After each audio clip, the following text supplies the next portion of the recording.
दोस्तों आज की सबसे पहली और बड़ी खबर। ओरमांझी हत्याकांड, पुलिस को मिली बड़ी सफलता, खेत से बरामद हुआ कटा सिर। दोस्तों ओरमांझी से सिर काटकर की गई युवती की हत्या मामले में रांची पुलिस को घटना के 10 दिन बाद आखिर सफलता मिली गई। आपको बता दें कि रांची पुलिस ने चंदवे गांव में खेत से युवती का कटा हुआ सिर को खोज निकाला। आपको बता दें कि पिछले पिछले 10 दिनों से युवती के कटे हुए सिर की तलाश जारी थी। पुलिस को मंगलवार सुबह इससे संबंधित सुराग मिलने पर युवती के कटे हुए सिर को खेत से बरामद कर लिया है। पुलिस को शक है कि इस विभत्स घटना पर शेख बिलाल नामक युवक का इस घटना को अंजाम देने में हाथ है। साथ ही पुलिस उसकी तलाश कर रही है और उसकी जानकारी देने वालों को पुलिस इनाम भी देगी। खबर है, मुख्यमंत्री हेमंत सोरेन ने किया ट्वीट, कहा स्वामी विवेकानंद जी को शत शत नमन। जी हाँ दोस्तों, मुख्यमंत्री हेमंत सोरेन ने ट्वीट करके कहा कि राष्ट्रीय युवा दिवस के अवसर पर युवाओं को अपने विचारों और आदर्शों से गति और दिशा देने वाले स्वामी विवेकानंद जी को मैं शत शत नमन करता हूँ। देश और झारखंड के मजबूत स्तंभ हैं युवा। सभी युवाओं को समान अवसर मिले, इसके लिए सरकार अड़चनों को दूर कर आगे बढ़ रही है। खबर है, झारखंड वासियों के लिए बड़ी खुशखबरी, 14 जनवरी को पहुंचेगा कोरोना वैक्सीन। दोस्तों झारखंड की राजधानी रांची समेत पूरे झारखंड वासियों के लिए बड़ी खुशखबरी निकल कर आ रही है। 14 जनवरी को झारखंड पहुंचेगी 50,000 कोरोना वैक्सीन। आपको बता दें कि प्रधानमंत्री नरेंद्र मोदी 16 जनवरी को इसकी लॉन्चिंग करने वाले हैं। इस ऑनलाइन लॉन्चिंग का सीधा प्रसारण भी किया जाएगा। प्रधानमंत्री नरेंद्र मोदी 16 जनवरी की सुबह 10 बजे लॉन्च करेंगे कोरोना वैक्सीन। आपको बता दें कि वैक्सीनेशन के लिए रांची में 175 बूथ सेंटर बनाए गए हैं। सबसे पहले 25,000 हेल्थ वर्कर्स को इस कोरोना वैक्सीन को दिया जाएगा। खबर है, रामगढ़ के पतरातू डैम में मिला हाथ पैर बंधे हुए युवती का शव। दोस्तों मंगलवार की सुबह रामगढ़ के पतरातू डैम से एक युवती का रस्सी से हाथ पैर बंधा हुआ शव बरामद किया गया है। खबरों की माने तो मृतक का गोड्डा निवासी हजारीबाग मेडिकल कॉलेज की छात्रा थी। मंगलवार सुबह युवती का शव देखने के बाद नाविकों ने पानी से शव को बाहर निकाला था। आपको बता दें कि शव के मिलने की कुछ ही दूरी पर झाड़ियों से एक बैग भी बरामद किया गया है। पुलिस ने घटना वाली जगह से बैग में से खाने का सामान, पानी की बोतल आदि बरामद कर जांच पड़ताल कर रही है। खबर है, झारखंड में प्राइमरी और मिडिल स्कूलों का वार्षिक छुट्टी लिस्ट जारी। दोस्तों झारखंड में संचालित प्राथमिक और मिडिल स्कूल के लिए वार्षिक अवकाश तालिका जारी कर दी गई है। स्कूली शिक्षा एवं साक्षरता विभाग की अवकाश तालिका के आधार पर पूरे शैक्षणिक सत्र के दौरान त्योहारों की छुट्टियां घोषित होंगी। आपको बता दें कि इस अवकाश तालिका के अनुसार जनवरी 2021 में कुल 4 दिनों का अवकाश दिया गया है। इस वार्षिक कैलेंडर के अनुसार 13 जनवरी को सोहराय, 14 जनवरी को मकर संक्रांति, 23 जनवरी को सुभाष चंद्र बोस जयंती और 26 जनवरी को गणतंत्र दिवस अवकाश के रूप में अवकाश तालिका के आधार पर घोषित है। खबर है, रेलवे ने जारी किया अलर्ट, उल्लंघन पर 6 महीने की जेल। दोस्तों इंडियन रेलवे ने भारत के एक कोने से दूसरे कोने को जोड़ने का सबसे किफ़ायती जरिया है। जी हाँ, बड़ी भारी संख्या में लोग भारतीय रेलवे की सेवाओं का लाभ उठाते हैं। रेलवे व्यवस्था के अपने नियम है, जैसे किसी भी दूसरी व्यवस्था के होते हैं, लेकिन आपको बता दें कि जरूरी नहीं है कि हर शख्स को व्यवस्था की सभी के नियमों की जानकारी हो।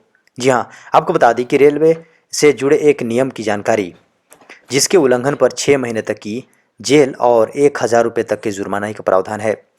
जी हाँ, रेलवे ने रेल पटरियां पार करने को लेकर कड़े नियम बना दिए हैं, क्योंकि रेल अपने निर्धारित स्टेशनों पर ही रुकती हैं।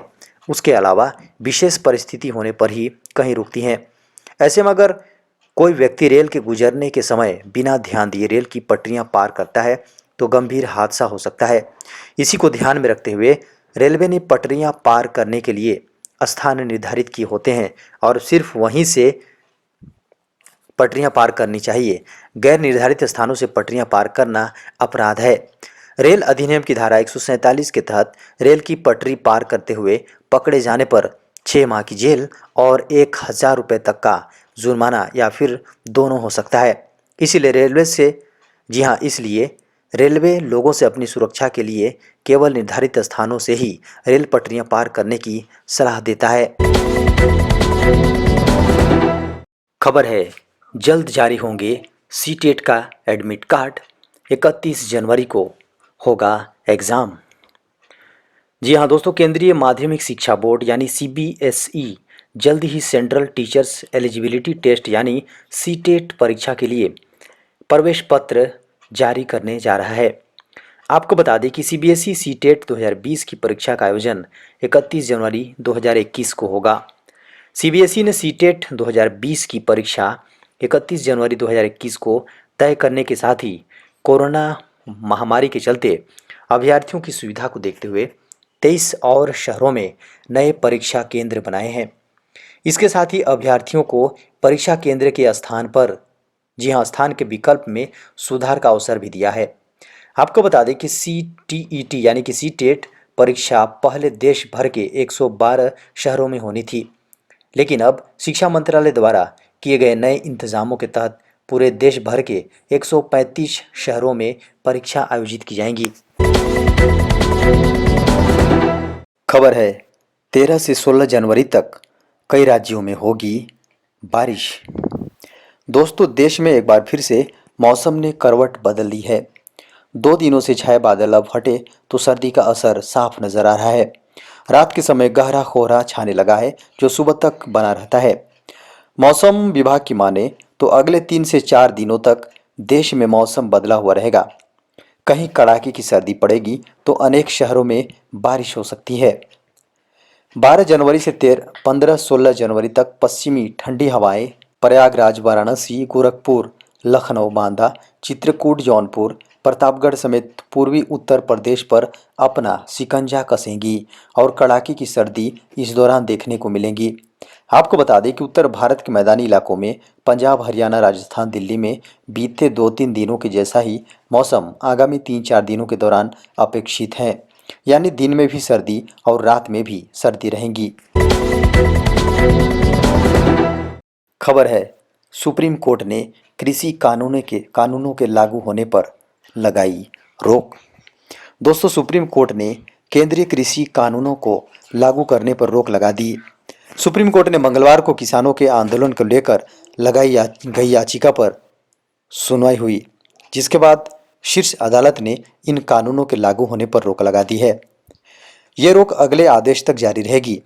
सुप्रीम कोर्ट ने 4 सदस्यीय कमेटी का गठन कर दिया है, जिनमें कृषि विज्ञान से जुड़े विशेषज्ञ होंगे। यह कमेटी किसानों की आपत्तियों पर विचार करेगी। Chief justice एस.ए. बोबडे ने कहा, हम अंतिम फैसले तक तीनों कृषि कानूनों के लागू होने पर रोक लगा रहे हैं। चीफ जस्टिस ने उन विशेषज्ञों के नाम भी बताए जो इस कमेटी में शामिल होंगे। कोर्ट ने दिल्ली पुलिस की उस याचिका पर नोटिस जारी किया जिसमें पुलिस ने किसानों के 26 जनवरी को दिल्ली में प्रवेश पर ट्रैक्टर रैली पर रोक लगाने की मांग की थी। खबर है, तय समय तक इनकम टैक्स नहीं भरने वालों को चेतावनी। दोस्तों, केंद्रीय प्रत्यक्ष बोर्ड यानी सीबीडीटी ने आईटी रिटर्न दाखिल करने के लिए नियत तारीखों के विस्तार की प्रतीक्षा कर रहे सभी करदाताओं को उम्मीदों को धराशायी करते हुए कहा कि इस प्रक्रिया में अनिश्चितकाल देरी नहीं की जा सकती। इससे कर विभाग की कार्यप्रणाली, सरकार के कल्याणकारी कार्यक्रम में बाधा उत्पन्न हो सकती है। इस निर्णय का अर्थ है कि व्यक्तिगत करदाता जो रिटर्न भरने के लिए 10 जनवरी की समय सीमा से चूक गए हैं, उन्हें अब इस प्रक्रिया को पूरा करने के लिए जुर्माना देना पड़ सकता है। इसी तरह जिन करदाताओं को रिटर्न दाखिल करने से पहले ऑडिट रिपोर्ट दाखिल करनी होगी, उन्हें 15 जनवरी तक ऐसा करना होगा। 15 फरवरी तक अपना रिटर्न दाखिल करना होगा। इनकम टैक्स विभाग ने रिटर्न भरने की तारीखों को आगे बढ़ाने के लिए कई रिप्रेजेंटेशन प्राप्त किए थे, क्योंकि महामारी की वजह से व्यवधान के कारण समस्याएं पैदा हो रही थीं। यह सुझाव था कि सभी श्रेणियों के करदाताओं के लिए तारीखों को बढ़ाकर 31 मार्च कर दिया जाए। बोर्ड ने यह भी कहा कि भारत अन्य वैश्विक अर्थव्यवस्थाओं की तुलना में अधिक उदार रहा है। खबर है 49 लाख केंद्रीय कर्मी और 65 लाख पेंशनर को मिलेगा डीए। दोस्तों, केंद्र सरकार के 49,63,000 कर्मचारियों और 65,26,000 पेंशनरों को महंगाई भत्ता और महंगाई राहत मिलने की उम्मीद बढ़ गई है। कर्मचारियों की एसोसिएशन ने वित्त मंत्री निर्मला सीतारमण के सामने मौजूदा सरकारी खजाने की सच्चाई यानी लेखा जोखा रख दिया है। कोविड की स्थिति में भी सुधार हो रहा है। सितंबर 2020 में प्रतिदिन 95,000 पॉजिटिव केस आ रहे थे। अब 4 जनवरी को इन केसों की संख्या 17,000 प्रतिदिन कम हो गई है। औद्योगिक उत्पादन में 3.6% की बढ़ोतरी दर्ज की गई है। जीएसटी कलेक्शन की बात करें तो मार्च 2020 में 97,597 करोड़ रुपए था, तो दिसंबर 2020 में यह आंकड़ा 1,15,000 करोड़ रुपए पर पहुंच गया है।